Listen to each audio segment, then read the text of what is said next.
E quando a gente viu essa insegurança jurídica do que poderia vir a acontecer, a gente começou a conversar entre nós, presidentes, alguns clubes, alguns que fazem parte aí desses que vocês citaram, e a gente começou a se unir, né? Cara, o que se acontecer isso, o que nós vamos fazer? Quais são os passos que vamos tomar? Então foi lançado alguns nomes para essa disputa. O meu estava incluso nessa lista, então não foi uma coisa ao acaso, não foi caiu de paraquedas, não, acho que foi uma coisa construída. E quando houve essa virada de chave, a gente já tinha uma união e a gente foi afunilando os nomes e escolhendo o melhor perfil para estar à frente da CBF nesse momento, pela instabilidade institucional que se encontra, e acabaram que escolheram o meu nome, né? Falo para você que na hora fui pego de surpresa, mas acreditei em tudo que me falaram, do meu potencial de gerir pessoas, de comunicação, pelo trabalho que eu estou executando à frente da Federação Roraimense, apesar de ser uma federação pequena, mas é uma federação que nesses últimos 2 anos, com a minha entrada lá mais intensa, a gente fez uma revolução no futebol roraimense. Então, os campeonatos mais organizados, a gente teve a modernização do nosso futebol, né, com a questão dos árbitros de fora, a implementação do VAR, a gente começou a capacitar mais a nossa arbitragem. Então, lá no meu estado, o futebol roraimense ele tem crescido, tem dados a passos largos, na verdade. Então, foi uma escolha nesse sentido do grupo.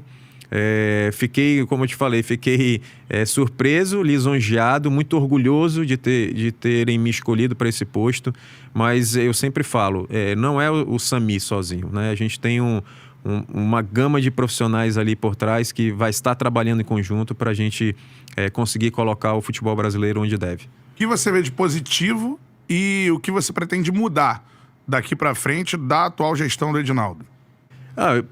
O ex-presidente Edinaldo, ele trabalhou muito bem na Série D, Série C. Ele conseguiu fazer um trabalho voltado para as federações menores, para os clubes menores, que isso a gente não pode negar.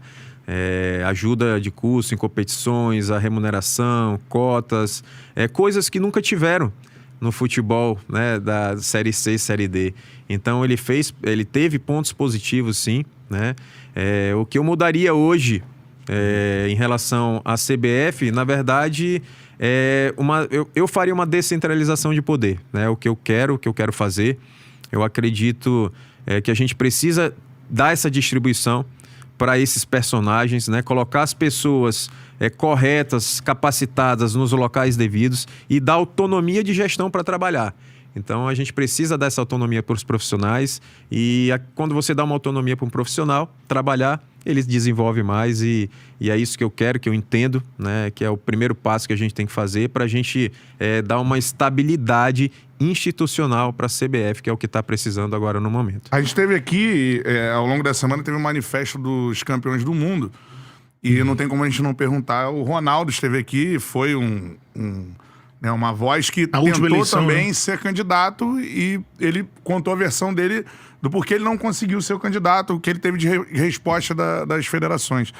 Como é que você pensa na questão desses grandes ídolos fazerem parte da CBF? Você tem a intenção de conversar com o Ronaldo, por exemplo, ou com outros grandes ídolos do futebol brasileiro? Como é que você vê essas figuras? O que você achou dessa intenção do Ronaldo de ser presidente da CBF? Cara, com certeza. Eu acho que a gente tem vários ex-jogadores aí que podem contribuir bastante para o futebol brasileiro. Agora, fazer um parênteses em relação ao Ronaldo, né, que ele citou, que não tinha conseguido fazer contatos, não ser recebido, enfim. Quando você quer se candidatar a algum cargo eletivo, eu acho que a primeira coisa que tem que ter é o diálogo. E não uma mensagem por e-mail falando alguma coisa. Então, eu vou pedir teu voto. Eu vou te pedir teu voto por e-mail ou vou te dar um telefonema para a gente conversar e trocar ideias. Esse é um primeiro ponto. Ronaldo, sou fãzaço, acho uma super pessoa, um super profissional. E assim, eu acho que a maneira de que ele chegou nas federações que não foi uma maneira coerente para um pleito eleitoral do qual ele queria participar. Então, assim, eu acredito que ele chegou de uma maneira meio que equivocada. Mas, assim, a gente tem intenção, sim, de convidar alguns ex-jogadores que podem contribuir nesse processo, que podem estar ali junto. Né? Ele é um deles? Sim, eu estou aberto. Eu sou uma pessoa aberta para diálogo, para conversa. Eu acho que esse diálogo é importante. Eu ainda quero ter a oportunidade de conversar com ele pessoalmente, porque ele é uma pessoa que tem muitas ideias, é um cara que tem os negócios dele, sabe também o que é o futebol nos bastidores, né? Mas acredito que agora não é hora de atirar pedra, eu acho que não é hora de ficar com essa, porque isso, aquilo, não, acho que é hora de unir. O futebol brasileiro precisa de união, a gente precisa unir todas as esferas. Então, é da mesma forma que eu quero fazer na CBF. Eu preciso trazer as federações, eu preciso trazer os clubes para dentro para a gente ter mais diálogo e a gente pautar o que é importante para as mudanças do futebol brasileiro. Você falou sobre delegar, né, dar mais estabilidade para as lideranças. Pensando direto no que o torcedor olha direto, que é a seleção brasileira, né? A gente teve o Ramon segurando o momento, tivemos o Diniz, primeiro pensamento do Ancelotti que não deu certo, veio pro Dorival e agora parece que agora temos o Ancelotti. O comando do futebol hoje, como tá, é o que o futuro presidente Samir entende como organograma correto de futebol, as lideranças, assim. Hoje a gente tem o Rodrigo, a gente tem o Juan, que chegou com o Dorival. Ou você pensa numa outra estrutura de hierarquia ali do futebol que agrada mais a você?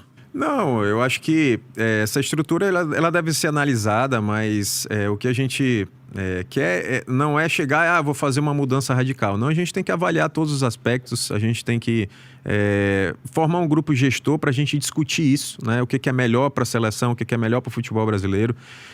Eu acho que a vinda do Carlo Ancelotti, né?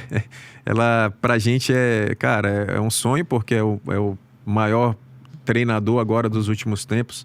Eu acho que unir ele com as estrelas que temos aqui no Brasil, dos jogadores, eu acho que pode dar uma liga muito boa e a gente pode ter um resultado muito positivo nessa próxima Copa.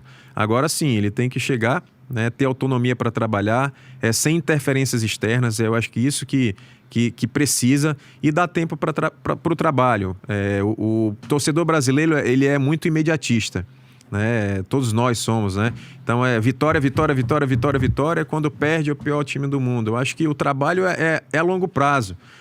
Esse trabalho tem que ser um trabalho contínuo, na verdade. Então o esporte é assim, é decidido entre as quatro linhas. Nem sempre eu vou sair vitorioso, mas porque eu perdi uma partida não quer dizer que eu sou o pior time do mundo. Eu acho que essa mudança de mentalidade também ela é importante, ela tem que ser entendida e compreendida dessa forma. Já conversou com o Ancelotti? Eu particularmente não, né? Mas a equipe sim, está nos bastidores conversando com ele, dando uma segurança para ele, falando que para ele vir sem problema, uma segurança jurídica também. E a gente está bem animado com a chegada dele aí na próxima semana. Ele chega, dá para dizer que ele chega o quê? Segunda-feira já? Tá no Brasil? Enfim, como é que tá esse trâmite? Assim? Acredito que chega no próximo final de semana. No próximo final de semana já, né? E ele tinha dito que o acordo dele era com a instituição, né? E não com a pessoa do cargo. Isso se manteve, de fato, assim, ao longo... enfim, tem essa semana para ter o processo eleitoral e ele chegar e tudo mais.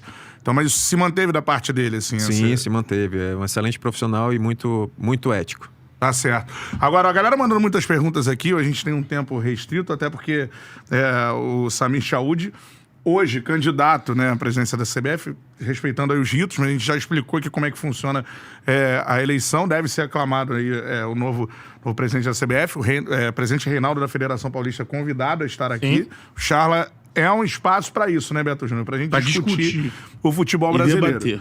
Agora, Samir, eu queria que você falasse também sobre as suas ideias para o futebol. A gente debateu muito isso com os dirigentes, com o Ronaldo também que esteve aqui, em relação a, por exemplo... arbitragem, você é a favor ou contra a profissionalização dos árbitros? Padronização de gramados, você acha que isso é possível? Não é? Dado o futebol brasileiro, a diferença, né? Sua opinião sobre liga, né? E a sua opinião sobre a liga? Eu acho que esses três principais pontos. Bem, sou a favor da Liga. Eu acho que o futebol brasileiro tem um produto muito importante na mão que não está sendo bem trabalhado. A gente vê outras ligas aí no mundo funcionando perfeitamente, né?